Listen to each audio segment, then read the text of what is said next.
আল্লাহ তাআলা বলেন, অমিন আয়াতিহান খালাকালাকুম মিন আনফুসিকুম আজওয়াজান লিতাসকুনু ইলাইহা ওয়া জাআলনা বাইনাকুম মাওয়াদ্দাতান ওয়া রাহমা। পৃথিবীর মানুষ তোমাদের মধ্য থেকেই, তোমাদের পাশ থেকেই, তোমাদের থেকেই তোমাদের স্ত্রীদেরকে সৃষ্টি করেছি, যাতে করে তোমরা সেখানে শান্তি তৃপ্তি পাও। আর তোমাদের মাঝে, স্বামী স্ত্রীর মাঝে আমি ভালোবাসা, ভ্রাতৃত্ব ভাব সৃষ্টি করেছি। অত্র আয়াতে আল্লাহ তাআলা কয়েকটা কথা বলেছেন। তার প্রথমটা বলেছেন, তোমাদের মধ্য থেকে তোমাদের স্ত্রীদেরকে সৃষ্টি করেছি, যাতে করে তোমরা সেখানে শান্তি তৃপ্তি পাও। স্ত্রী হচ্ছে শান্তি তৃপ্তির মাধ্যম। এইটাকে বজায় রাখার জন্য আল্লাহ তাআলা আরো বলছেন, আমি তোমাদের মাঝে ভ্রাতৃত্ব ভালোবাসা সৃষ্টি করেছি। স্বামী স্ত্রী পরস্পর যেন খুব কাছাকাছি হয়ে পরস্পরকে ভালোবাসা দেখিয়ে জীবিকা নির্বাহ করে। এইটাকে আল্লাহ তাআলা ঘন করে আরো বলছেন যে হুন্না লিবাসুন লাকুম ওয়া আনতুম লিবাসুল লাহুন্না। মহিলারা হচ্ছে পুরুষের পোশাক, পুরুষেরা হচ্ছে মহিলাদের পোশাক। পোশাক তো গায়ে থাকে। তা আল্লাহ তাআলা স্বামী স্ত্রী একজনকে আরেকজনের জন্য পোশাক বলছেন। এটি কি? তারা একজন আরেকজনের কাছে খুব কাছাকাছি মানুষ, পিতামাতা শ্রদ্ধার মানুষ। আর স্ত্রী স্বামী পরস্পরে একই সাথে একই রকম হয়ে থাকার মানুষ। বেঁচে থাকার জন্য পাশাপাশি হিসেবে এর চেয়ে আর দ্বিতীয় কোনো মানুষ পৃথিবীতে নেই। তাই আল্লাহ তাআলা একজন আরেকজনকে পোশাক বলে উল্লেখ করেছেন। সম্মানিত দ্বীনী ভাই বোন, আল্লাহ তাআলা যে উদ্দেশ্যে নারীদেরকে সৃষ্টি করেছেন সেইটা যথাযথভাবে বাস্তবায়ন করার জন্য কিছু নিয়ম কানুনের প্রয়োজন। সেইটাকে আল্লাহ ধারাবাহিকভাবে, মুহাম্মদ সাল্লাল্লাহু আলাইহি সাল্লাম ধারাবাহিকভাবে পেশ করেছেন। কোরআন মাজিদে বহু আয়াত রয়েছে নারীদের ব্যাপারে, ভালো মন্দ ইতিহাস থেকে নিয়ে সব উল্লেখ করেছেন। মহিলাদের নামে একটি সূরা আছে, সূরা নিসা, অনেক বড় সূরা। প্রত্যেকটা হাদিস গ্রন্থে বিভিন্ন স্তরে নারীদের জন্য বিস্তারিত আলোচনা রাসূল সাল্লাল্লাহু আলাইহি সাল্লাম করেছেন। সাংসারিক জীবন থেকে নিয়ে, বিবাহ শাদী থেকে নিয়ে আল্লাহ এবং আল্লাহ রাসূল অনেক কথা বলেছেন।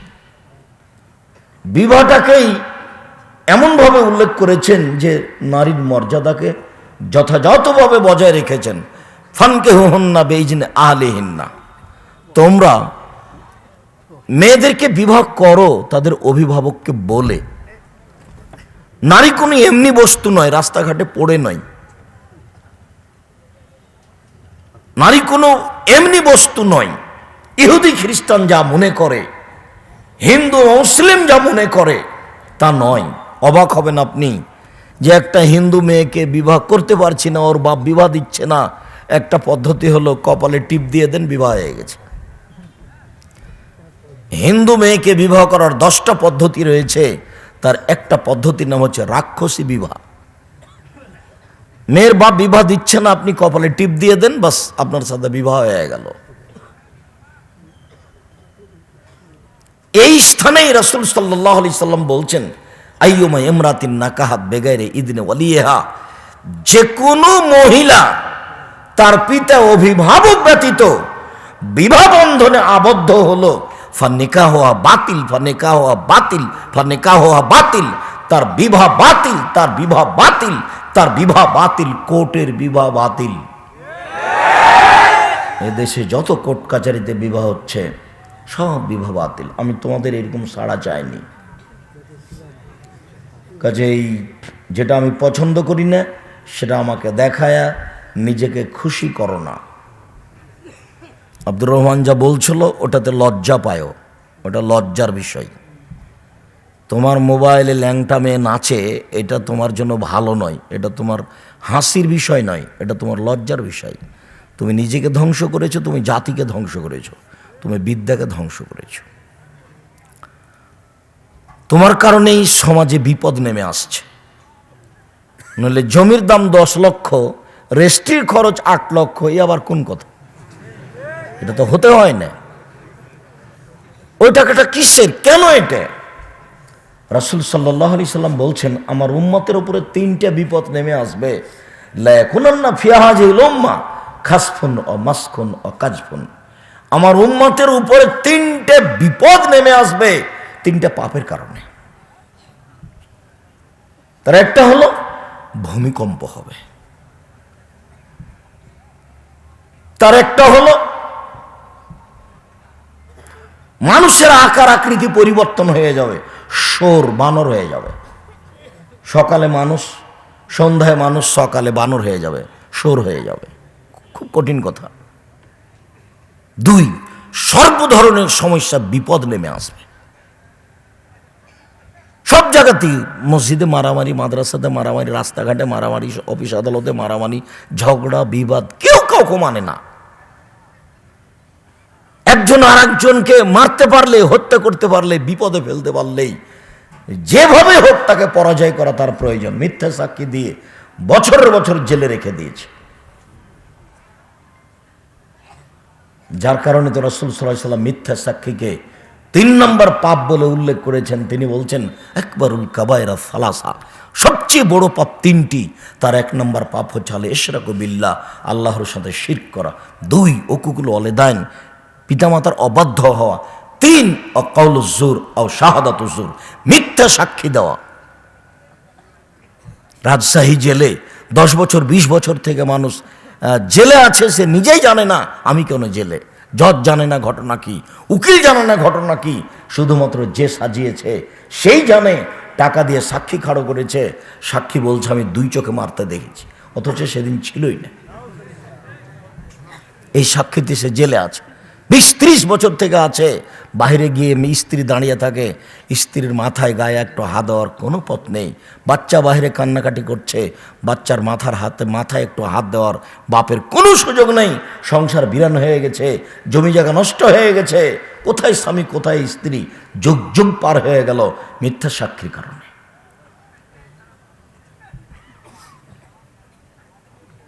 রাসূল সাল্লাল্লাহু আলাইহি সাল্লাম বলেন, আমার উম্মতের উপর 3টে বিপদ নেমে আসবে। তার একটা হলো ভূমিকম্প, একটা হলো আকার আকৃতি পরিবর্তন, আর একটা হলো সমস্যা। যে কোনো সমস্যা সমাজে নেমে আসবে, কোথাও মানুষ শান্তি পাবে না চলে ফিরে থেকে। পাপ এজা সারেবুল খমুরা, মানুষ যখন নেশাদার দ্রব্য পান করবে, বিড়ি তামাক জর্দা সিগারেট গুল খাওয়া মানুষের কাছে পাপের কাজ নয়, স্বাভাবিক। নেশাদার দ্রব্য পান করা মানুষের কাছে পাপের কাজ নয়, এটা স্বাভাবিক।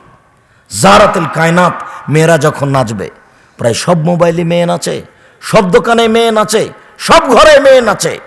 মেয়েরা যখন সব জায়গায় নাচবে, মেয়েরা যখন এইভাবে নগ্ন হয়ে প্রকাশ পাবে, তখন এই 3টে বিপদ নেমে আসবে। অজারাবু বিল মাজেব, যখন বাদ্যযন্ত্র বাজবে, সব মোবাইলে বাজনা বাজে, সব দোকানেই বাজনা বাজে, সব ঘরে বাজনা বাজে, প্রায় ঘরে টিভি, সব ঘরে বাজনা বাজে, সব ঘরে মেয়ে নাচে, তো এদের উপরে তো গজব নাজেল হবে, এটা স্বাভাবিক ব্যাপার। আল্লাহ তাআলা বলছেন, নারীদের একটা দাম আছে, ফানকে হুন্না বেজনা আহলে হিন্না, তার পিতাকে অভিভাবককে বলে বিবাহ করতে হবে। রাসূল সাল্লাল্লাহু আলাইহি সাল্লাম বলছেন, লা নিকাহ ইল্লা বে শাহেদাইনে, 2জন সাক্ষী ছাড়া বিবাহ হয় না। ওয়ালা নিকাহ ইল্লা বে ওয়ালিন, বাপ ছাড়া, অভিভাবক ছাড়া বিবাহ হয় না। কোর্টের বিবাহ কি করে হতে পারে? লা তুসাব্বিজুল মারাতু আল মারাতা, একজন মহিলা আর একজন মহিলার বিবাহ দিতে পারে না। খালা বোনের মেয়ের বিবাহ দিয়ে দিচ্ছে, ফুফু ভাইয়ের মেয়ের বিবাহ দিয়ে দিচ্ছে। ফুফু রাজি আছে, সেই জন্য, বাপ জানেই না। নারীরা এত সহজ কিছু নয়। এদের মান সম্মান বজায় রাখার জন্য আল্লাহ তাআলা বলছেন, ওয়াকারনা ফি বুয়ুতিকুন্না ওয়ালা তাবাররাজনা তাবারুজাল জাহিলিয়াতিল উলা, হে মুসলিম মহিলা তোমরা বাড়িতে থাকো, এটা আদেশ। বন্যতার যুগে বর্বরতার যুগে, অসভ্যতার যুগে নারীরা যেভাবে রাস্তাঘাটে ঘুরতো সেভাবে ঘুরো না। এখন যেভাবে দেখছেন এটাই হলো বন্যতার যুগ, এটাই হলো বর্বরতার যুগ, এটাই হলো অসভ্যতার যুগ, এটাই হলো পশু প্রাণীর যুগ। এরকম ছিল এক সময়, আবার সে সময় ফিরে এসেছে, এরই নাম জাহেলিয়াত। মেয়ের নগ্ন হয়, ও মনে করলো শিক্ষার প্রমাণ এটা, কিন্তু আল্লাহ নবী বলছেন এটাই জাহেলিয়াত।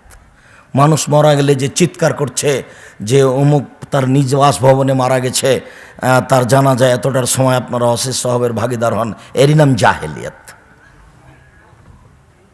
বিবাহ শাদী, কোর্ট কাচারি, অফিস আদালত, যেখানে যে নিয়ম চলছে একটা রাসূল সাল্লাল্লাহু আলাইহি সাল্লামের নিয়ম নয়, সেটাই হচ্ছে জাহেলিয়াত।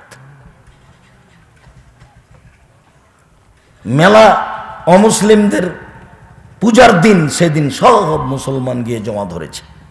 রাসূল সাল্লাল্লাহু আলাইহি সাল্লাম বলছেন, ইন্না মিম্মা আতাখাওয়াফা আলা উম্মতি, আমার উম্মতের উপরে আমি যেটা খুব বেশি ভয় করি, এক আইমাতাম মুজিল্লিন, ভ্রান্ত হুজুর, হুজুর হবে ভ্রান্ত, এটাই আমার ভয়। দুই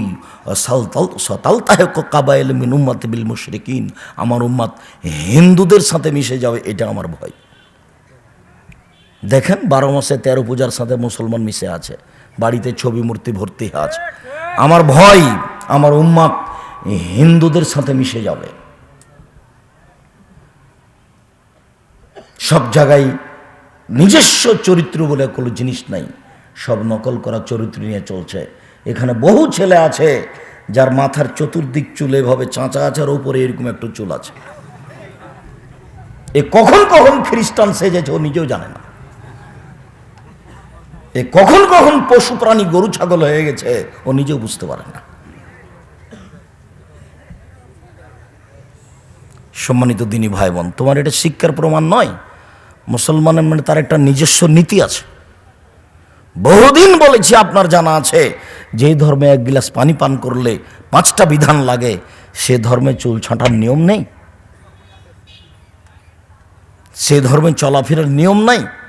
যে ধর্মে নিজের টাকার জুতা, নিজে টাকা দিয়ে কিনেছে, নিজে উপার্জন করে, জুতাটা আমি নিজের মতো পরতে পাবো না, আরেকজনের নিয়মে পরতে হবে, ডান পায়েরটা আগে পরতে হবে। টাকা দিয়েছি আমি, কিনেছি আমি, পয়সা উপার্জন করেছি আমি, কিন্তু নিজের মতো জুতাটা খুলতে পাবো না, বাম পায়ের জুতাটা কি করতে হবে? আগে খুলতে হবে। সে নিয়মে, সেই ধর্মে কি পশু প্রাণীর মতো চলা যায়? সেই নিয়ম কি গরু ছাগলের মতো চলা যায়? বুঝেও বুঝে না ওরা, অন্তর আছে বুঝে না, দেখেও দেখে না ওরা, চক্ষু আছে দেখে না, শোনেও শোনে না ওরা, কান আছে শোনে না। উলাইকা কাল আনাম, তারা পশু প্রাণীর মতো, তারা গরু ছাগলের মতো, তারা কুকুর শ্রীগালের মতো, বালহুম আদাল, বরং তার চেয়ে খারাপ। সম্মানিত দিনী ভাই বোন, যে যেখানে আছেন, আমি আপনাকে অনুরোধ করছি, আপনার জন্য এসেছি। আপনার অনেক ভালোবাসা, এই কথা আমি বুঝি, কিন্তু ভালোবাসা শুধু বাস্তব আমি এসেছি উপস্থিতি দেখায়েন না, নিজের কর্মে দেখাতে হবে। মরণ একদিন হবে। বহুবার বলেছি আপনাকে, ক্ষমতা দেখিয়ে, দলীয় দাপট দেখিয়ে, দাম্ভিকতা দেখিয়ে একদিন বেঁচে থাকার প্রয়োজন নাই। ফেরাউন ডুবে গেছে, যেহেতু ফেরাউন ডুবে গেছে, কাজে ক্ষমতা দেখিয়ে, দাপট দেখিয়ে, দলীয় ক্ষমতা দেখিয়ে, মানুষের ক্ষতি করে, জমি জায়গা জোর করে দখল করে, মানুষকে অপমান করে একদিন বেঁচে থাকার প্রয়োজন নাই। সহজ সরল হয়ে, নরম হয়ে বেঁচে থাকেন, ফলাফল ভালো হবে। মহান আল্লাহ বলেন, মুসলিম মহিলা তোমরা শোনো, বাড়িতে থাকো, এটা আদেশ আল্লাহর। এইটাকে উপেক্ষা করে যদি নারী চলে, তাহলে ও কোথায় হারিয়ে যাবে সে বুঝতেই পারবে না, তার মান সম্মান সে রক্ষা করতে পারবে না। মহান আল্লাহ বলেন, ইয়া আইয়ুহান নবী কুল লিআজওয়াজিকা ওয়া বানাতিকা ওয়া নিসাইল মুমিনিন ইউদনিনা আলাইহিন্না মিন জালাবিবিহিন্না। মুহাম্মদ সাল্লাল্লাহু আলাইহি সাল্লাম, আপনি আপনার স্ত্রী, আপনার মেয়েদেরকে, সব নারীদেরকে বলে দেন, যখন তারা বাড়ি থেকে বের হবে, তখন তারা গায়ে ইসলামী পোশাক দিয়ে, ইসলামী পোশাক পরে বাড়ি থেকে বের হবে। যালিকা আদনা ইউরাফনা ফালা উযাইনা, এইভাবে পোশাক পরে বের হলে তাকে সহজেই চেনা যাবে, বোঝা যাবে যে একজন ভালো মুসলিম নারী, তাকে কষ্ট দেওয়ার জন্য কেউ চেষ্টা করবে না, তার ক্ষতি করার জন্য কেউ চেষ্টা করবে না, তাকে অপমান করার জন্য কেউ চেষ্টা করবে না, তার সাথে একটু মজাক করার জন্য কেউ চেষ্টা করবে না, তার সাথে দুর্বল কথা বলার কেউ সুযোগ পাবে না, তাকে একটা নোংরা ভাষায় কিছু বলার মতো সুযোগ পাবে না। যেসব নারী বলছে যে যারা বোরকা পরে থাকে তারাই বেশি খারাপ, তো তুমি ল্যাংটা হয়ে বেড়াচ্ছ, তো তোমার কোনটা ভালো? ওকে তো কেউ দেখে না, এটা তো ভালো। তো তুমি যে এই কথা বললে, এখন তুমি বসে আছো এখানে আব্দুর রাজ্জাক সাহেবের বক্তব্য শুনতে এসেছ, তুমি একজন মহিলা মানুষ, তোমার দেবরের মোটর সাইকেলে এসেছো, বলো তো তোমার লজ্জা হয় না কেন? তোমার শরম হয় না কেন? তোমার হায়া হয় না কেন? তুমি মানুষ নও? তুমি কি পশু? তুমি কি গরু ছাগল? তোমার ইতস্তবোধ নাই কেন?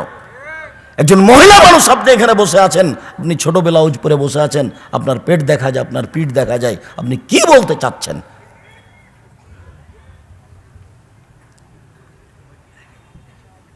নিজের পরনে কাপড় নেই, আর একজনের দোষ উল্লেখ করেন কেন? ধৈর্য ধারণ করুন, আপনার সাথে বেশ কিছু গুরুত্বপূর্ণ কথা আছে যা আমার কথা নয়। আল্লাহে আল্লাহর কসম, আল্লাহে আল্লাহর কসম, আল্লাহে আল্লাহর কসম, আমি আব্দুর রাজ্জাক বিন ইউসুফ 32 বছরে কোনোদিনও অপ্রয়োজনীয় বাক্য বলিনি। দীর্ঘ 32 বছরে আমি কোনোদিন কেচ্ছা কাহিনী বলিনি। দীর্ঘ 32 বছরে আমি কোনোদিন কোনো মানুষের বিরুদ্ধে কথা বলিনি। দীর্ঘ 32 বছরে আমি কোনোদিন সরকার বিরোধী কথা বলিনি। আমি এখানে আসব, রাজশাহীতে চাঁপাইনবাবগঞ্জে আমাকে আসতে দেওয়া হবে না। যারা এসব চিন্তা ভাবনা করে, ওর বাপকে, ওর বংশকে অতীত 100 বছর আর ভবিষ্যৎ 100 বছর চ্যালেঞ্জ করেছি। ওর বংশ, ওর বাপকে সহ দেখাবে যে অতীতে 100 বছরের মধ্যে কেউ তার ইতিহাসে শুধু কোরআন হাদিস বলতে এরকম আছে, ও কোন সাহসে আমার বক্তব্য বন্ধ করতে আসে? ভবিষ্যৎ সেজন্য কলমে লিখে দেয় 100 বছরে আমার কোনো বংশে এরকম লোক হয় কি না যারা শুধু কোরআন হাদিসের কথা মানুষকে বলবে। কোন সাহসে বক্তব্য বন্ধ করতে আসে, নিষেধ করতে আসে? আল্লাহে আল্লাহর কসম, আমি জাতির কোনোদিন ক্ষতি করতে আসিনি। জাতির যদি রাস্তাঘাট করে দিতে না পারি, জাতির যদি স্কুল কলেজ করে দিতে না পারি, জাতিকে চূড়ান্ত সঠিক ধর্ম দিতে পারবো ইনশাল্লাহ। ধর্মের ব্যাপারে জাতিকে ফাঁকি দিয়ে পরকাল হারাতে রাজি নই, এটা আমি কোনোদিন করিনি। দীর্ঘ 32 বছরে আমি কোনোদিন মানুষের কাছে পথ খরচ পাতেও চাইনি। দীর্ঘ 32 বছরে আমি কোনোদিন আমার পরিচয় দিইনি। যখন আমাকে চাপ দিয়ে বলেছে বিজ্ঞাপন পোস্টারে আপনার নামটা লিখতে হবে, কি লিখবো বলেন, তখন আমি বলেছি আমার নাম আব্দুর রাজ্জাক আর আমার বাপের নাম ইউসুফ, বাপ বেটা মিলে আব্দুর রাজ্জাক বিন ইউসুফ। এর চেয়ে আমি একটু বেশি বলেছি, এটা প্রমাণ হয়ে গেলে আমি বক্তব্য দেব না।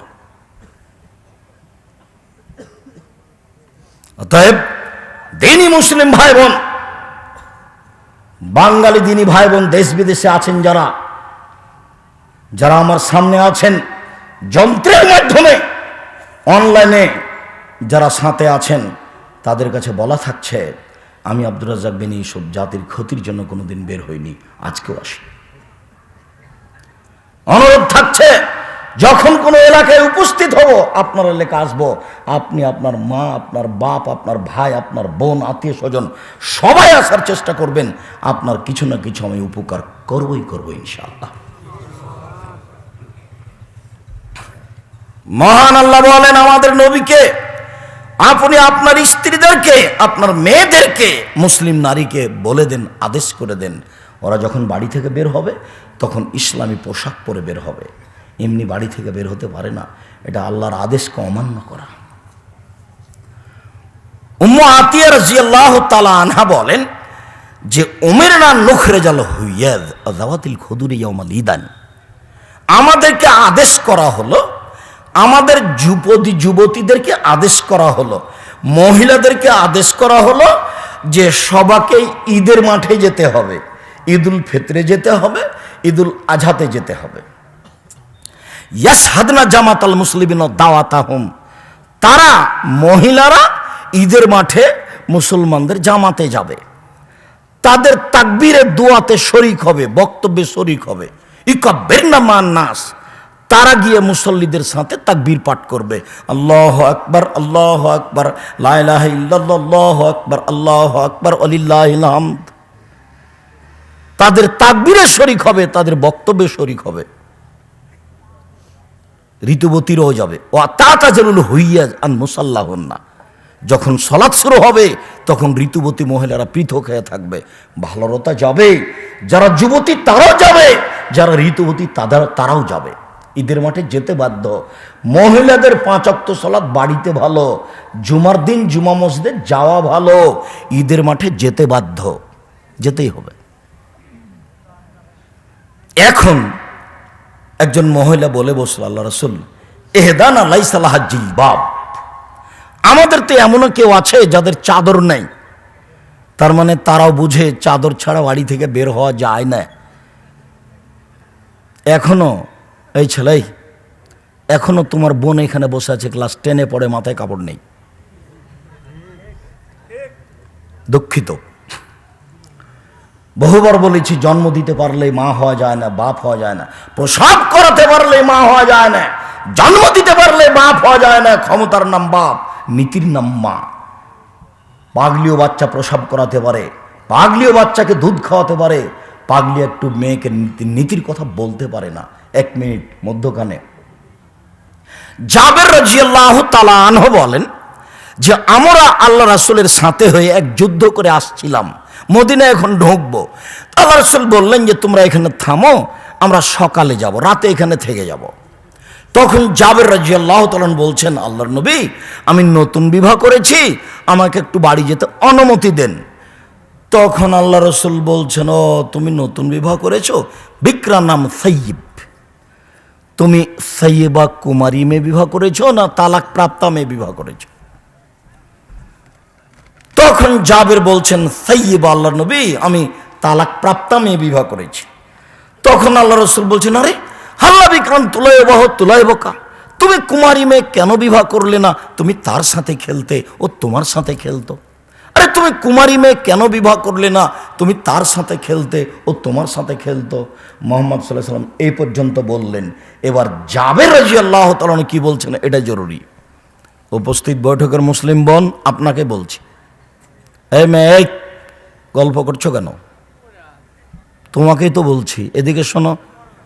উপস্থিত দিনী বৈঠকের মুসলিম বোন, আপনাকে বলছে, একটু খেয়াল করেন। এখন জাবের বলছেন, আল্লাহর নবী আমার পিতা উহুদের যুদ্ধে শহীদ হয়েছেন 6 জন মেয়ে রেখে, আমার 6টা বোন আছে। আমার বোনদের সমবয়সের মেয়েকে আমি বিবাহ করতে চাইনি 4টা কারণে। 1, তুয়াদ্দবহন না, আমার স্ত্রী যেন ওদেরকে শিষ্টাচার শিখাতে পারে, নিয়ম কানুন শিখাতে পারে। কম বয়সের মেয়ে বিবাহ করলে শিষ্টাচার নিয়ম কানুন শিখাতে পারবে না। 2, তুয়াল্লিমহন না, আমার স্ত্রী যেন ওদেরকে বিদ্যা শিখাতে পারে, ধর্মকর্ম শিখাতে পারে। 3, তুরাজ্জলহন না, আমার স্ত্রী যেন আমার বোনদের মাথার চুল চিরুনি করে দিতে পারে, ঠিকঠাক করে দিতে পারে, পরিপাটি করে রাখতে পারে। অত্যাকুম আলাইহিন্না, আমার স্ত্রী যেন আমার বোনদের উপরে পাহারাদার হিসাবে থাকতে পারে, সবসময় প্রস্তুত। পাহারাদার, মা হলো মেয়েদের জন্য পাহারাদার। আমি বলিনি এ কথা, মুহাম্মদ সাল্লাল্লাহু আলাইহি সাল্লামের সামনে কথা হচ্ছে। জাবের রাদিয়াল্লাহু তাআলা এই কথা বলেন, মুহাম্মদ সাল্লাল্লাহু আলাইহি সাল্লাম এই কথা বলেন, জন্ম দিতে পারলে বাপ হওয়া যায় না, প্রসব করাতে পারলে মা হওয়া যায় না, পাহারাদারের নাম মা। বিবেচনা তুমি করো, তোমার বাপ করুক, তোমার মা করুক, আমার একটা বাক্যের কোটি টাকা মূল্য। আল্লাহর কসম, আমি আমার জীবনে কোনোদিন অপ্রয়োজনীয় বাক্য বলিনি। আল্লাহ রাসূলের হাদিস বুখারী মুসলিমে বিগত 1450 বছর থেকে পড়ে আছে। বক্তৃতার নাম দিয়ে কেসা কাহিনী বলে একটা পেশা জন্মেছে। কে হাদিস কোরআন বুঝে আর বলবে? যারা হাদিস কোরআন বুঝে, যাদের কাছে বিদ্যা আছে, তারা তো আর সমাজে আসলে তার কথা মূল্যায়ন হয় না। থুথির জোর যার, বক্তা সেই। সম্মানিত দিনী বোন, মায়ের জন্য 4টা কাজ। এই ছেলে, তোমার মা যদি এখন আমার কথা বুঝতে না পারে বাড়িতে বলে দিও, দেখি তোমার মনে থাকবে কি না। এক, শিষ্টাচার শিখিয়ে দেওয়া, নিয়ম কানুন। দুই, বিদ্যা শিখিয়ে দেওয়া, ধর্মকর্ম। তিন, মাথার চুল চিরুনি করে দেওয়া। চার, পাহারা দেওয়া, সবসময় প্রস্তুত। মনে থাকবে না মনে হয়? সিরিয়াল করো তো, এখন তুমি খুঁজেই পাবে না। কি যে বললেন আপনি।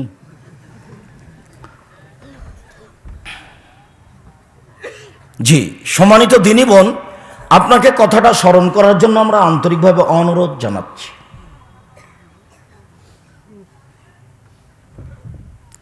যখন বলা হলো যে আল্লাহর নবী, আমাদের কারো তো চাদর নেই, তো আমরা ঈদের মাঠে যাব কি করে? তখন আল্লাহ রসুল বলছেন, লেতুল বেসা সাহেবত হামিন জিলবাবেহা, তোমাদের কোনো মহিলা তার বান্ধবীকে চাদর দিবে, একজন আর একজনের কাছ থেকে চাদর নিয়ে যাবে, একজন আর একজনকে